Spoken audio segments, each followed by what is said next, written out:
এসব বিজেপির নোংরা রাজনীতির ফসল আর কি। তৃণমূলের রাজ্যসভা সাংসদের পদ থেকে কোয়েল মল্লিক পদত্যাগ করতেই তৃণমূলের আরেক সাংসদ কল্যাণ বন্দ্যোপাধ্যায় কোয়েলের পদত্যাগকে উদ্দেশ্য প্রণোদিত বলে আখ্যা দিলেন। তিনি বললেন, এটা বিজেপির নোংরা রাজনীতি। এই দলটার একটা গুণ আমরা বারবার দেখে এসেছি।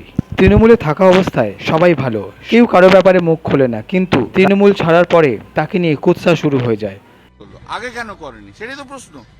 তো প্রশ্নটা হচ্ছে এই, রিজাইন আগে করেনি ইচ্ছে করে, 3টে সিট আগে রিজাইন করে দিলে 4টে সিটে একসঙ্গে ইলেকশন ডিক্লেয়ার করতে হতো, তখন বিজেপি 3টে পেতো আর একটা পেতো না, সেই জন্য একটাকে হাতে রেখেছিল। এসব বিজেপির নোংরা রাজনীতির ফসল আর কি।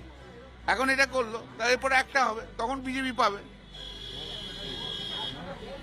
এসব ওপরের বিজেপি ভারতীয় জনতা পার্টির ওপরটা তো মাথাতে একদম মানে সব পরিষ্কার মাথা, পরিষ্কার মাথা। কিভাবে ভারতবর্ষের গণতন্ত্রকে নষ্ট করতে হয়, কিভাবে ভারতবর্ষের এমপিদের কিনতে হয়, কখনো সহজ পথে কখনো বাঁকা পথে। এর বাইরে আর কি আছে ভারতীয় জনতা পার্টি? এটা চলবে কিছুদিন, সহ্য করতে হবে। ভারতবর্ষের মানুষ নিঃসন্দেহের উত্তর দেবে। ভারতবর্ষের মানুষ এই রাজনীতিতে কখনো দেখেনি, আর পশ্চিমবাংলার মানুষ তো কোনোদিন দেখেইনি।